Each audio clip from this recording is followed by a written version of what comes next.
एक छोटे से गांव में हरिहर अपने बेटे टिमलू के साथ रहता था। सालों पहले एक बीमारी टिमलू की मां को छीन ले गई थी। उस दिन के बाद हरिहर ने ही पिता और मां दोनों का फर्ज निभाया। दिन में हरिहर जमींदार के खेत में काम करता और कड़ी मेहनत करने की वजह से उसका शरीर बुरी तरह दर्द करता। लेकिन दिल में एक ही चाह थी कि बेटा बड़ा होकर सहारा बनेगा। लेकिन टिमलू गांव का सबसे बड़ा आलसी लड़का था, जो दिन चढ़े तक सोता रहता था। काम से भागना और जिम्मेदारी से मुंह मोड़ लेना, यही उसकी आदत बन चुकी थी। टिमलू, दोपहर हो गई है बेटा, अभी तक बिस्तर नहीं छोड़ा। बेटा, तू कब तक ऐसे ही आलस करता रहेगा? ये आलस तुझे एक दिन खा जाएगा बेटा। सुबह कहा था बर्तन मांज देना, लेकिन तू है कि कुछ करता ही नहीं। बाबा, अभी तो ऐसा लग रहा है जैसे सुबह हुई हो। और आप इतना टेंशन क्यों लेते हो बाबा? कर लूंगा काम भी।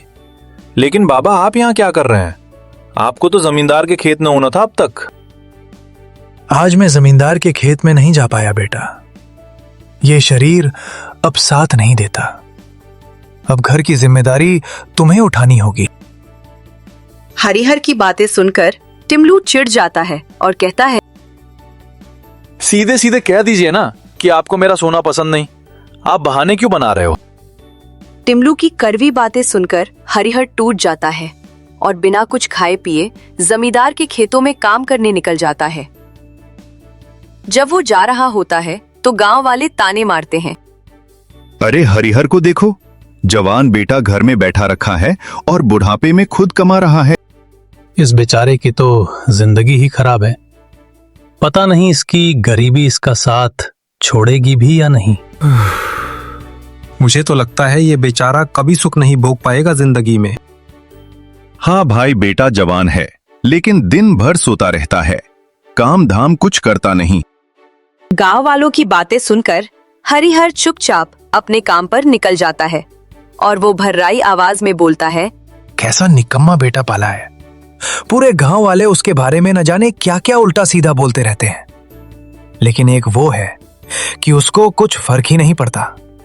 जिस दिन मैं नहीं रहूंगा ना, उस दिन समझ आएगा इसको। जब हरिहर जमींदार के खेत में काम कर रहा होता है तो टिमलू उसको दूर से देख लेता है और कुछ देर खड़े होकर सोच में पड़ जाता है। मेरे बाबा कितनी मेहनत करते हैं, ये सोचते हुए वो घर की तरफ निकल जाता है और रास्ते में पुराने बरगद के पेड़ के नीचे बैठ जाता है। यार, एक मेरे बाबा है जो पूरे दिन मेहनत करते हैं, और अगर मैं जरा सा आराम कर लूं तो उसको मेरा सोना नहीं देखा जाता। ये सोचते सोचते टिमलू वही पेड़ के नीचे सो जाता है। तभी एक फकीर बाबा वहां से गुजर रहे होते हैं। उठ जा लड़के, हट्टे कट्टे शरीर को यूं बर्बाद कर रहा है। शर्म नहीं आती? जीवन का कोई मकसद नहीं है क्या?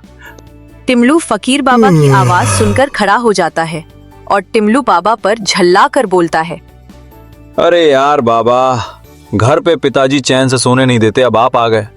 मुझे शांति से रहने दीजिए, आप यहाँ से चले जाएं। बेटा, मैं तो जा रहा हूं, लेकिन याद रखना, अगर अभी नहीं संभला तो ऐसी मुसीबत आएगी कि नींद उड़ जाएगी। टिमलू ने फकीर बाबा की बात को अनसुना कर दिया और फिर से आराम करने लगा।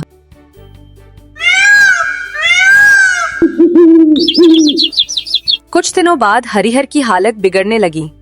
वो बिस्तर से उठ नहीं पा रहा था। घर में न अनाज बचा न पैसा। कमजोर आवाज में हरिहर बोला, टिमलू, शायद मेरा वक्त आ गया है। एक बात हमेशा याद रखना बेटा, कोई भी काम छोटा बड़ा नहीं होता। इंसान की सोच छोटी बड़ी होती है। बाबा की बातें सुनकर टिमलू घबरा गया। वो पिता को लेकर अस्पताल भागा। टिमलू के बाबा के चेकअप किए और उसकी हालत देखकर बोला, टिमलू, तुम्हारे बाबा की हालत बहुत नाजुक है, ऑपरेशन करना होगा, 50,000 रुपए जमा करने होंगे। टिमलू, अगर देर हुई तो तुम्हारे बाबा की जान भी जा सकती है। टिमलू के पैरों तले जमीन खिसक गई। जमींदार के पास जाता है।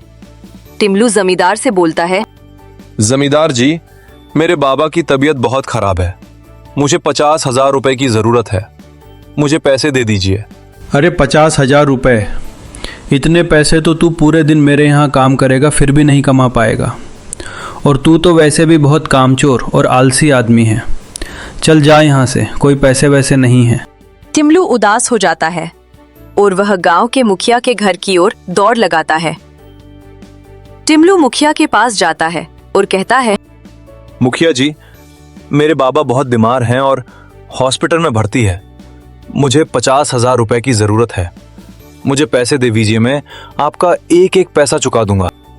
मुखिया उसकी मदद तो करना चाहता है, लेकिन उसके कामचोरी और आलसीपन को देखकर उसको पैसे देने से मना कर देता है।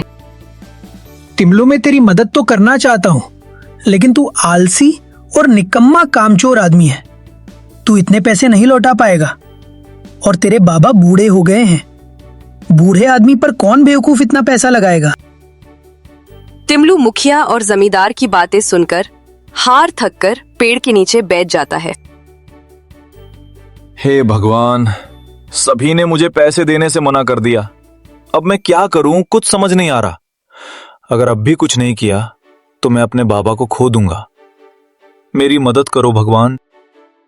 तभी वही फकीर बाबा टिमलू के पास आने लगते हैं। फकीर बाबा को आते देख टिमलू हाथ जोड़कर खड़ा हो जाता है और कहता है, बाबा मेरी मदद करो, मेरे पिताजी बहुत बीमार हैं, अस्पताल में हैं, डॉक्टर ने 50,000 पैसे मांगे हैं, ऑपरेशन करना जरूरी है, लेकिन कोई भी मेरी मदद नहीं कर रहा बाबा। टिमलू की दुख भरी बातें सुनकर बाबा का मन पसीज जाता है और कहते हैं, अब पछतावा हो रहा है बेटा, मैंने पहले ही तुझे बोला था, तुम अगर ऐसे ही आलस करते रहें तो तुम पर दुखों का पहाड़ टूटने वाला है, लेकिन तब तुमने मेरी एक नहीं सुनी। हाँ बाबा, मुझे माफ कर दीजिए, काश मैं उस दिन आपकी बात मान लेता तो मुझे आज ये दिन नहीं देखना पड़ता। लेकिन फकीर बाबा, मैं अपने पिताजी से बहुत प्यार करता हूं और उनको खोना नहीं चाहता, मुझे एक मौका दीजिए। फकीर बाबा ने टिमलू का अपने पिता के प्रति प्यार देखकर उसकी मदद करने की सोची और फकीर बाबा ने एक चमत्कार किया।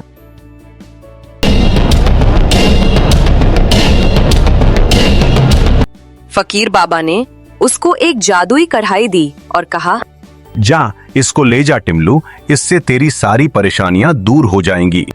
लेकिन बाबा, इससे कैसे, मुझे कुछ समझ नहीं आ रहा। टिमलू, ये कोई साधारण कढ़ाई नहीं है, ये एक जादुई कढ़ाई है। इसमें तू जो कुछ भी पकाएगा वो बहुत स्वादिष्ट बनेगा और लोग खाने के बाद उंगलियां चाटते रह जाएंगे। लेकिन टिमलू, एक बात का हमेशा ध्यान रखना, अगर तेरे पास कोई बूढ़ा, कमजोर या लाचार भूखा व्यक्ति आए तो उसको खाना जरूर खिलाना, चाहे वो एक भी पैसा न दे।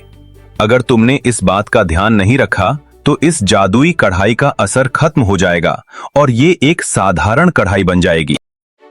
फकीर बाबा इतना कहकर चला जाता है और टिमलू भी वो जादुई कढ़ाई सर पर रखकर अपने घर की ओर निकल जाता है। टिमलू रात भर सो नहीं पाता और वो सोचने लगता है और कहता है, फकीर बाबा ने ये जादुई कढ़ाई तो दे दी, लेकिन मैं इसका क्या करूं, मुझे तो कुछ बनाना ही नहीं आता। फिर टिमलू को अपनी माँ की याद आती है, वो किस तरह से मस्त और स्वादिष्ट बिरयानी बनाया करती थी। फिर वो बिरयानी बनाने का फैसला करता है। अब मैं कल से बिरयानी का ठेला लगाऊंगा और खूब लोगों की सेवा करूंगा, सभी को इस जादुई कढ़ाई की बिरयानी का स्वाद चखाऊंगा। टिमलू ने कसम खाई, ना मिलावट, ना धोखा और ना कभी आलस करूंगा। रोजाना सुबह 4 बजे उठूंगा और अपने काम को पूरी ईमानदारी से करूंगा।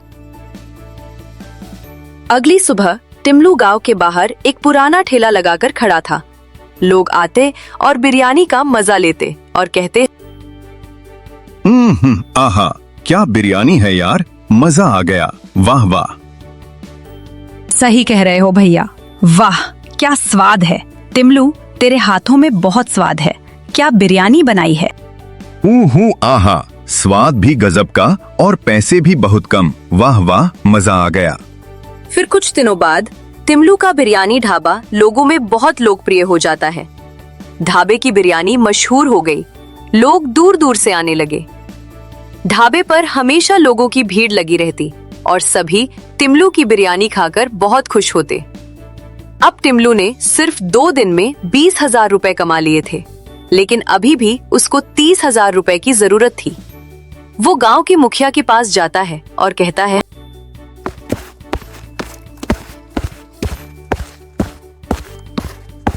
मुखिया जी, आपसे निवेदन है, मुझे कुछ रुपए दे दीजिए, पैसे कम पड़ रहे हैं। मुखिया को टिमलू के ढाबे के बारे में सब पता चल जाता है और वो कहता है, क्यों नहीं, मैं तुम्हारी मदद जरूर करूंगा।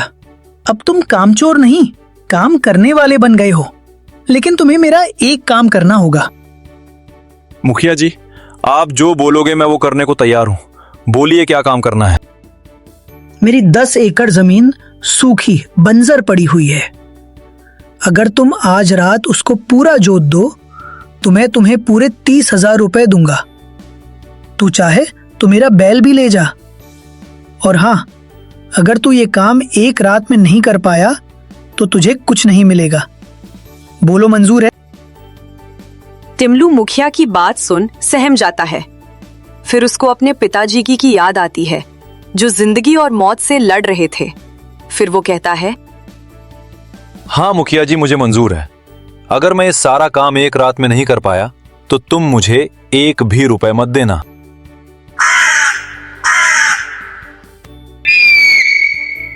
टिमलू शाम को मुखिया के खेत पर पहुंच जाता है और पूरी मेहनत से काम करता है। हल चलाते चलाते उसके हाथों में छाले पड़ जाते हैं, लेकिन टिमलू हार नहीं मानता। बहुत थक गया हूं और हाथों में छाले पड़ गए हैं। हे भगवान, ये कैसी परीक्षा ले रहा है तू मुझसे?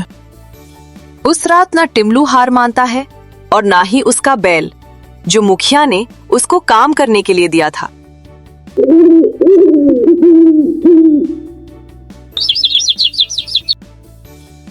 सुबह होते ही मुखिया खेत पर आता है और सूखी बंजर जमीन को जुता देखकर बहुत खुश होता है। असंभव, ये नामुमकिन है। 10 एकड़ बंजर जमीन को एक रात में जोतना नामुमकिन है।